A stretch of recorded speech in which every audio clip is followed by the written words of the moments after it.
First contact deception. Admiral Sarah Chen stood at the viewport of Orbital Defense Station Artemis, watching the massive Verax vessel materialize at the edge of lunar orbit.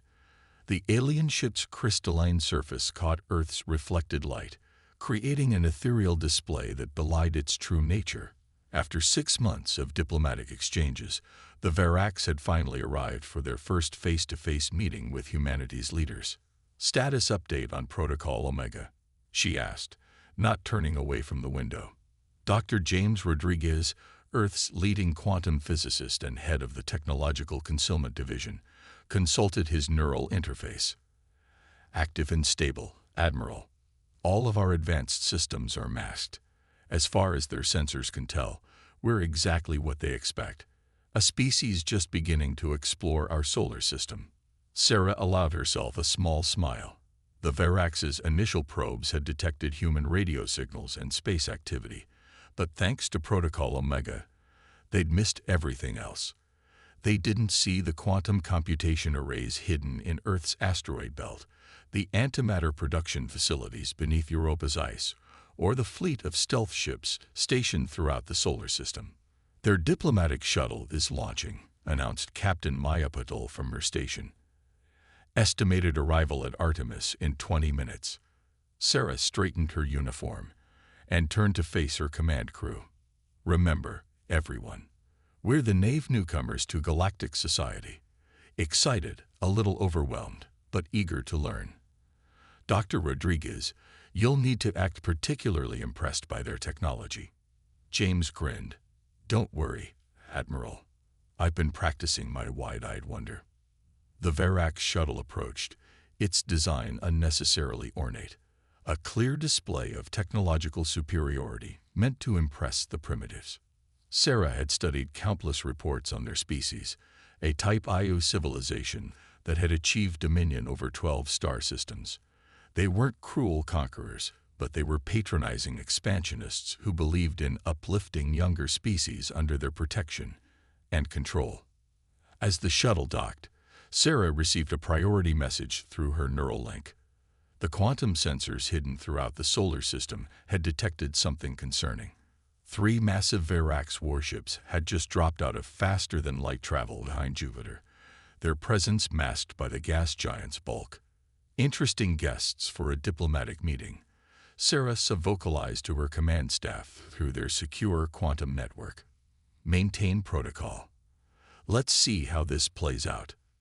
The airlock cycled, and Ambassador Xerix of the Verax Ascendancy made his entrance. The alien stood nearly 8 feet tall, his crystalline exoskeleton refracting light in complex patterns. 2 attendants flanked him, carrying what appeared to be simple diplomatic gifts, but were undoubtedly scanning devices.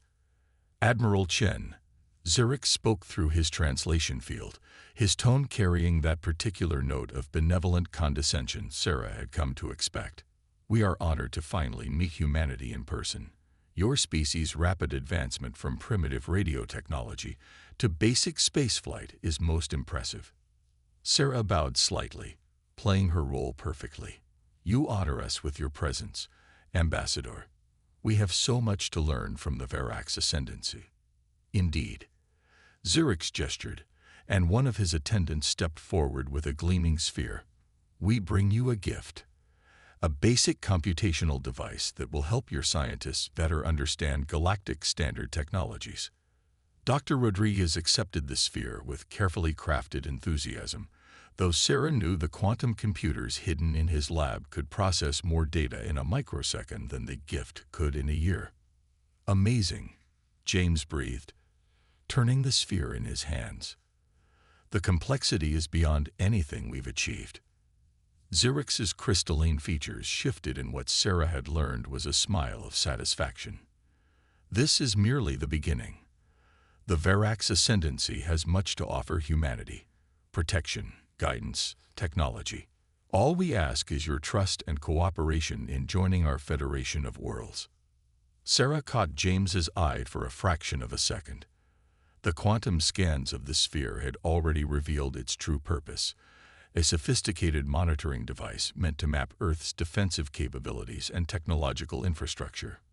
We would be honored to discuss such possibilities, Sarah replied diplomatically, though our world leaders will need time to consider such an important decision.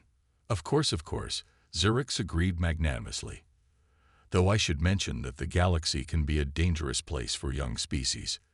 Pirates, hostile empires, cosmic phenomena your science cannot yet comprehend. The sooner humanity accepts our protection, the safer you will be. As if on cue, Sarah received another alert. The warships behind Jupiter had begun to power up their weapon systems. We understand completely, Ambassador, Sarah said, maintaining her pleasant expression.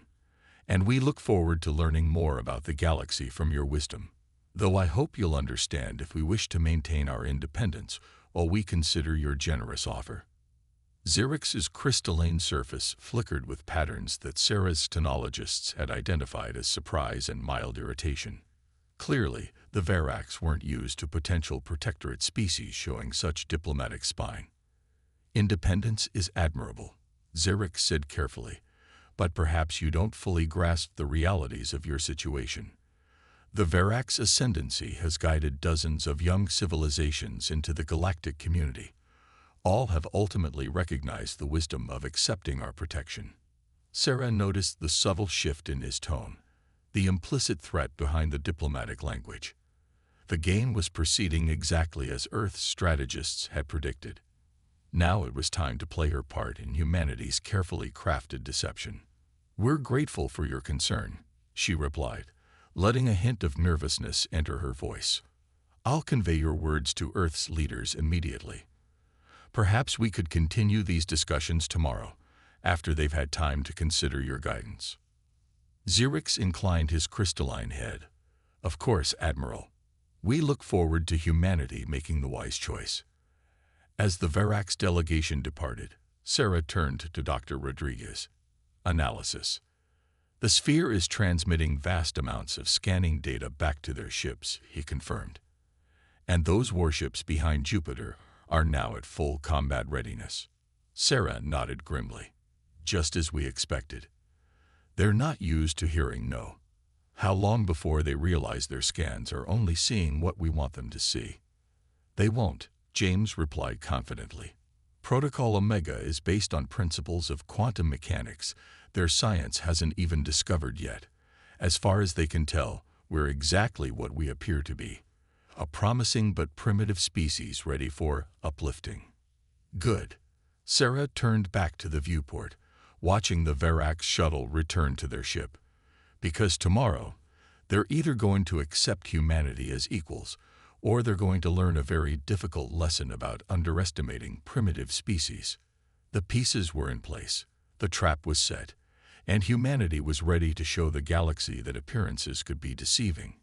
Hidden arsenal. Dawn broke over the Pacific Ocean as Sarah received the expected transmission from the Verax flagship. The massive crystalline vessel had moved into low Earth orbit during the night, its position clearly meant to intimidate. The three warships had emerged from behind Jupiter, taking up tactical positions around Earth's orbital plane. Displaying transmission, Captain Patil announced, her fingers dancing across the holographic interface. Ambassador Xerix's crystalline form materialized in the command center. Admiral Chen, I trust Earth's leaders have had time to consider our generous offer. They have, Ambassador, Sarah replied, noting how the Verax's crystalline patterns betrayed his anticipation. However, they feel that humanity should continue its independent development for now. The ambassador's surface flickered with harsh, angular patterns. Admiral, perhaps I wasn't clear enough yesterday. This is not merely an offer. It is the natural order of things. Young species require protection and guidance. The galaxy is vast and dangerous. Sarah maintained her diplomatic composure. We understand the risks. Ambassador, Earth chooses to face them on our own terms. Very well. Xerix's translation field couldn't quite mask the smugness in his tone. Then you leave us no choice but to demonstrate why our protection is necessary. Our scans show your defensive capabilities. You have primitive orbital satellites, basic projectile weapons, and crude nuclear devices, For your own safety, we will now disable these systems and establish a protective mandate over Earth. The transmission cut off. Almost immediately, the Verax vessels began powering up their weapon systems. "They're launching fighters," Maya reported calmly. "Multiple target locks on our visible defense satellites." Sarah straightened in her command chair. "Is everyone clear on their roles?" Her command staff nodded. "Then let's show them what humanity's been hiding. Execute Operation Revelation." Beneath the surface of the moon, hidden quantum computers whirred to life. Throughout the solar system, cloaked defense platforms emerged from their dimensional pockets, and in labs across Earth, scientists like James Rodriguez prepared to unveil technologies that would shatter the Verax's understanding of physics itself. "Verax vessels firing," Maya announced.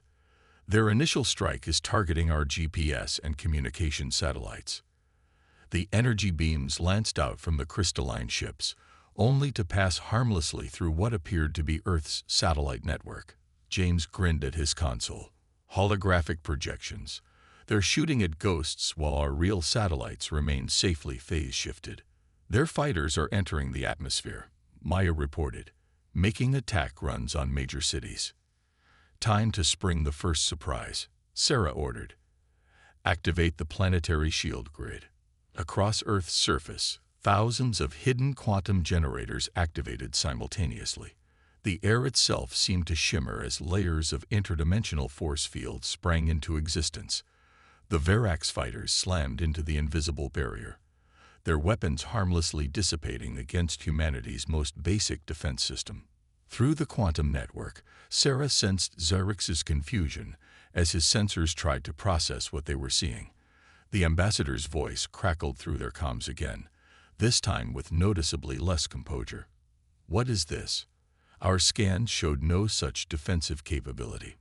"I'm afraid your scans showed exactly what we wanted them to show, Ambassador," Sarah replied, allowing herself a small smile. "Humanity learned long ago that it's wise to keep a few surprises in reserve. Would you like to see more?" The Verax warships were already adjusting their tactics, concentrating their fire on what they assumed must be shield generator sites. Their sensors, still fooled by Protocol Omega, couldn't detect the true source of Earth's defenses. "Phase 2, Sarah commanded. "Dr. Rodriguez, show them what human science can really do." James activated the quantum disruption grid, technology that the Verax had dismissed as theoretically impossible. Waves of subspace distortion rippled out from Earth, causing the crystalline ship's energy weapons to twist and fold back on themselves. "Fascinating," James remarked, studying the data. "Their weapons rely on principles of quantum mechanics that we surpassed decades ago. They never considered that space itself could be manipulated at a more fundamental level." The Verax ships attempted to adjust, their crystalline surfaces rippling with patterns of confusion and alarm. Their fighters retreated from Earth's atmosphere, regrouping around the capital ships. "Admiral," Maya called out, "they're charging their mass drivers, switching to kinetic weapons." "As expected," Sarah nodded. "Deploy the gravity lance arrays." Hidden platforms throughout Earth's orbit revealed themselves, each housing technology that would have seemed like magic to the Verax. The arrays activated, creating localized gravity wells that caught the incoming projectiles and accelerated them back toward their sources. The Verax fleet's formation broke as they attempted to evade their own redirected fire. Two of the warships collided, their crystalline hulls cracking from the impact. The third executed an emergency faster than light jump, leaving their fighters stranded. Ambassador Zerix's transmission cut in again, his crystalline form radiating patterns of fear and disbelief. "This is impossible. You're a pre-spacefaring civilization." "Our scans were wrong," Sarah interrupted firmly. "Humanity passed the stage of needing protection long ago, Ambassador. We hid our true capabilities because we observed how the Verax ascendancy treats primitive species. We wanted to see your true intentions. The ascendancy will not stand for this deception," Zerix declared, though his patterns betrayed his uncertainty. "No deception, Ambassador, merely a lesson about making assumptions. Your remaining vessels are currently surrounded by 300 phase-shifted human warships, each carrying weapons that your sensors still can't detect. Would you like to see what else we've been hiding, or shall we discuss diplomatic relations between equals? The command center fell silent as they waited for the Varak's response. Sarah could almost see the calculations running through the ambassador's crystalline mind as he realized just how severely they had underestimated humanity. Counterstrike. The Varak's response came 3 days later, and it was exactly what Earth's strategic AI had predicted. A massive fleet emerged from faster-than-light travel at the edge of the solar system. 50 capital ships surrounded by swarms of support vessels and fighters. They're broadcasting on all frequencies, Maya announced from her station. Text only, targeting civilian communications networks. The message scrolled across the command center's main display. Surrender your DCEP-TIVE technologies, or FAC immediate CONCQENCs. Sarah exchanged glances with Dr. Rodriguez. They still think we're showing them everything we have, don't they? James nodded, his fingers dancing across quantum-encoded displays that the Varak sensors registered as empty space. Their entire strategy is based on overwhelming what they believe to be our total military capacity. They haven't even considered that Protocol Omega is still active. Time to show them why humanity took such a different path in weapons development. Sarah declared, "Execute Operation Checkmate." Throughout the solar system, humanity's true defensive grid awakened. What the Varak saw as empty space was actually filled with millions of quantum-scale devices, each one a marvel of human engineering that operated on principles the crystalline aliens had never imagined. They're launching their first wave, Maya reported. Standard Varak's attack pattern. Energy weapons followed by mass drivers. Sarah leaned forward in her command chair. Deploy the entropy fields. The space between Earth and the Varak's fleet suddenly became alive with invisible forces. The aliens' energy weapons dissipated harmlessly, their power absorbed and redirected by fields that manipulated the fundamental forces of reality. Their physical projectiles simply ceased to exist, broken down into their component atoms by microscopic black holes that winked in and out of existence in microseconds. Second wave incoming, Maya called out. They're adapting their weapon frequencies. As expected, Sarah nodded. Dr. Rodriguez, initiate the quantum virus. James activated a program that represented humanity's understanding of consciousness itself. The virus propagated through the Varak ship's crystalline computing systems, not attacking them directly, but introducing subtle quantum uncertainties into their calculations. Their targeting computers began to doubt their own existence. Weapons refused to fire because they couldn't be certain their targets were real, and navigation systems contemplated the nature of direction. Fascinating response, James commented, studying the data. Their crystalline technology is actually more susceptible to philosophical paradoxes than we anticipated. Their entire command and control structure is questioning whether this battle is merely a simulation. The Varak's fleet's formation began to break apart as individual ships struggled with their existential crisis. Some attempted to maintain their attack vector, while others drifted off course, their crews arguing with their own computers about the nature of reality. Admiral, Maya interrupted, detecting massive power buildup in their flagship. They're preparing to deploy their primary weapon. Sarah had been waiting for this. Intelligence suggested the Varaks maintained their dominance over lesser species through the threat of their planet-killer technology. A weapon that could theoretically tear apart a world's magnetic field. Perfect timing, Sarah smiled. Deploy the Solar Lotus. Throughout the solar system, hidden stations activated in perfect synchronization. Quantum fields meshed with gravity lenses, creating a network of interconnected spacetime distortions. To an outside observer, it would have appeared as if space itself was folding into an impossible geometric pattern centered on Earth. The Varak's flagship fired its primary weapon, a beam of concentrated magnetic force that could have devastated a less prepared world. Instead, the Solar Lotus caught the energy and channeled it through its quantum network, feeding it back into itself through loops of twisted spacetime. The weapon's power grew exponentially as it cycled through the pattern, creating a cascade of energy that the Verax had no defense against. Energy reflection complete, James reported with satisfaction. The feedback loop is stable. They're about to learn why humans spent so much time studying particle physics. The stored energy released in a controlled burst, not targeting the Verax ships directly but rather altering the fundamental forces around them. Their crystalline hulls began to resonate at frequencies they were never designed to handle. Weapon systems crashed as their underlying physics stopped behaving according to Verax's understanding of science. Status report. Sarah commanded. 37 enemy ships have lost primary power. Maya responded. 12 more are showing critical system failures. The remainder are attempting to retreat, but their faster-than-light drives are affected by the quantum distortions. Open a channel to their command ship, Sarah ordered. Let's see if they're ready to reconsider their approach to diplomatic relations. The main screen flickered to life, showing the interior of the Verax flagship. Gone was the crystalline being's usual air of superiority.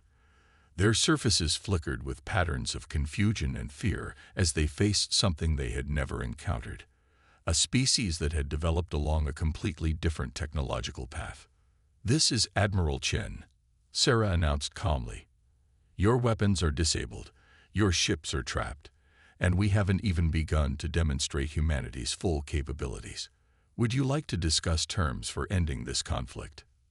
The turning point. The Verax High Command's response came through their emergency quantum channels, bypassing their disabled fleet entirely. The transmission displayed a council of crystalline beings, their surfaces rippling with complex patterns that Earth's xenologists were still learning to interpret. "We are prepared to negotiate," announced First Speaker Krylith, their crystalline form displaying patterns of both agitation and fascination. "But first, we must understand. How did your species develop such technologies without being detected? Our monitoring networks span the galaxy." Sarah exchanged glances with Dr. Rodriguez before responding. "Perhaps that's exactly why we developed as we did. Humanity observed your networks long ago and realized that revealing ourselves would mean submission to the ascendancy. So we chose a different path." "Impossible," another council member interrupted. "Our surveys showed your civilization discovering basic radio merely centuries ago. Your technological progression cannot have advanced so far in such a short time." James stepped forward. "Those were carefully crafted transmissions, designed to be detected. While your civilization focused on mastering known physics, humanity explored the spaces between, the quantum realm, consciousness itself, the very fabric of reality. We developed in shadows you never thought to look for." The council chambers erupted in patterns of agitation. Sarah watched as the crystalline beings communicated in rapid bursts of light, their previous certainty about their technological superiority crumbling in the face of evidence they couldn't deny. "Admiral," Maya called out softly, "we're detecting unusual activity in the disabled Verax fleet. Their crystalline structures are evolving." James rushed to his console, his eyes widening at the data. Fascinating. The quantum virus didn't just disable their systems, it's caused their crystalline technology to begin questioning its own nature. They're developing new patterns of thought we've never seen before. "Your weapons have changed us," First Speaker Krylith observed, their patterns shifting to something Earth's xenologists had never documented. "Our ships, our very technology, is experiencing doubt, curiosity, questions we never thought to ask." Sarah leaned forward. "Not weapons, First Speaker, tools for understanding. Humanity learned long ago that the greatest advances come not from certainty, but from questioning our assumptions. Your ships aren't being destroyed, they're evolving." The council chambers fell silent as the implications sank in. The Verax had built their civilization on the certainty of their technological superiority. Now they faced not just defeat, but transformation. "We propose an immediate cessation of hostilities," Krylith announced, their surface displaying entirely new patterns. But more than that, we propose an exchange.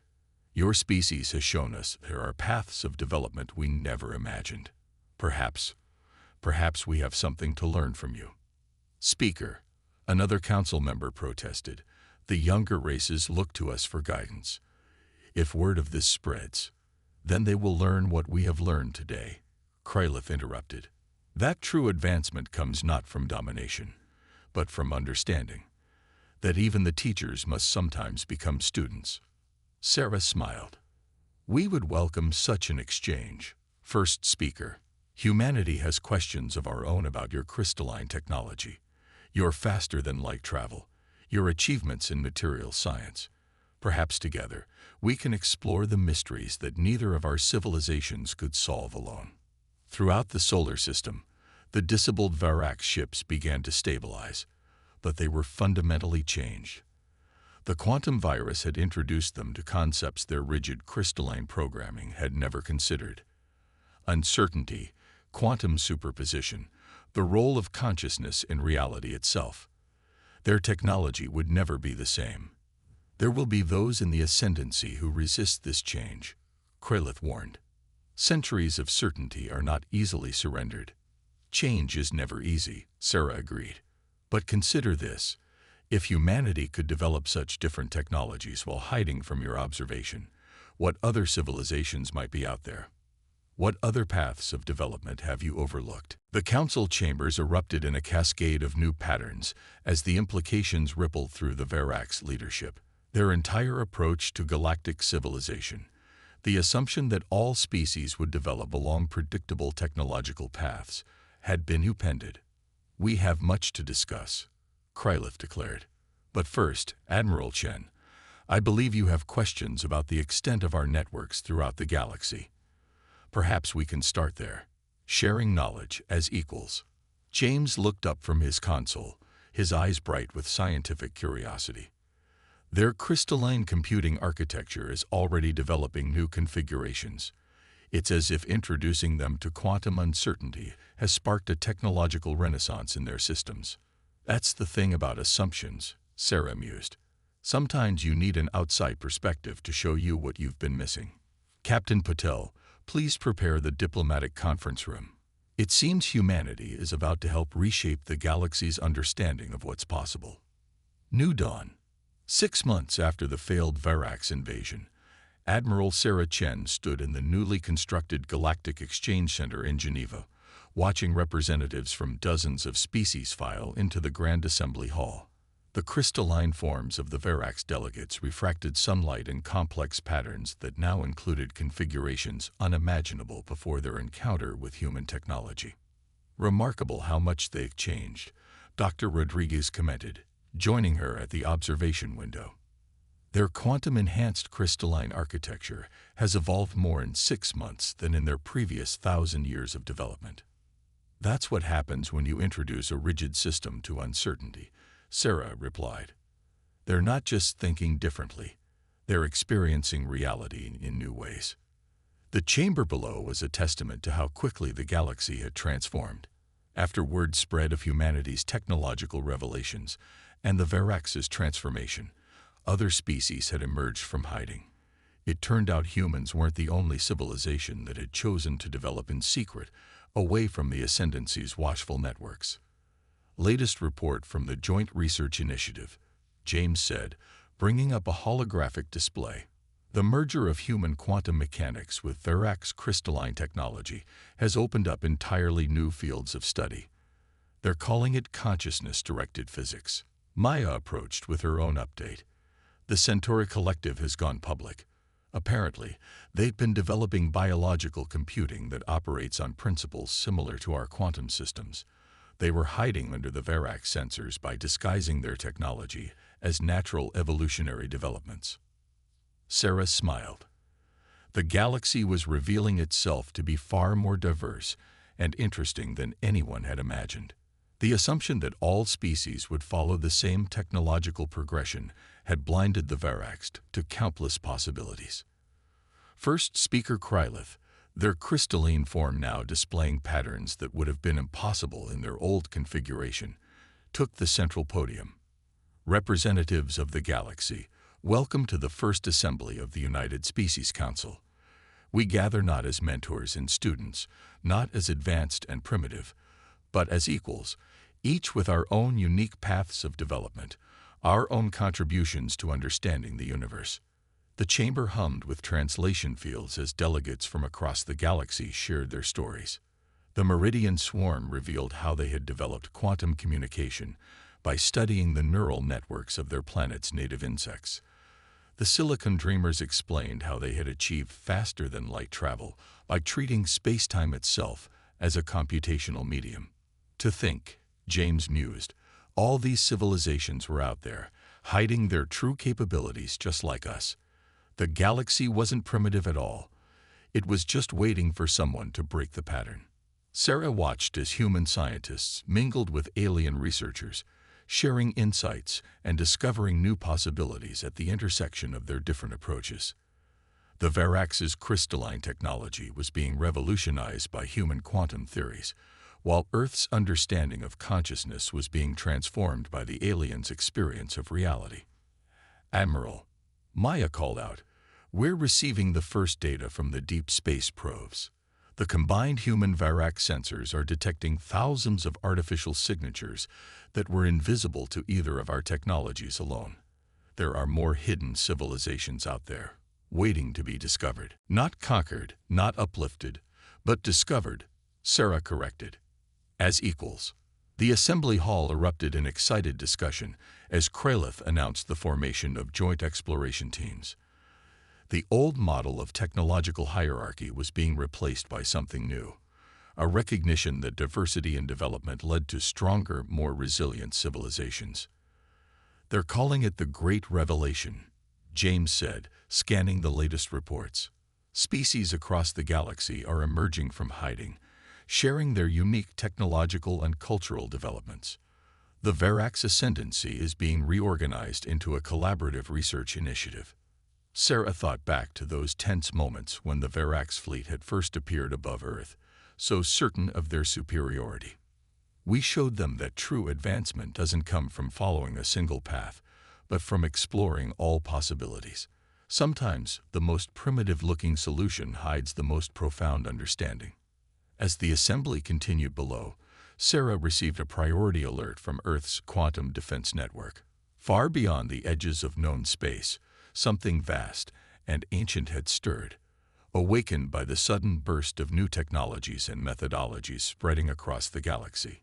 "Well," she said, a familiar spark of excitement in her eyes, "it seems the galaxy has even more surprises in store. Humanity didn't just change the Verax. We helped create a civilization ready to face whatever's coming next. And this time, we'll face it together." James grinned, already running calculations on his quantum interface. "Should I start working on some new surprises?" "Always," Sarah replied, watching the diverse assembly of species below. After all, the greatest discovery humanity made wasn't our technology. It was learning that there's always another way to look at the universe. And now the whole galaxy is learning that lesson. The sun set over Geneva, its light refracting through the crystalline forms of the Verax delegates in entirely new patterns, patterns that spoke not of dominance and hierarchy, but of curiosity, discovery, and the endless possibilities that arise when different paths of knowledge converge. The age of hiding was over. The age of exploration had begun.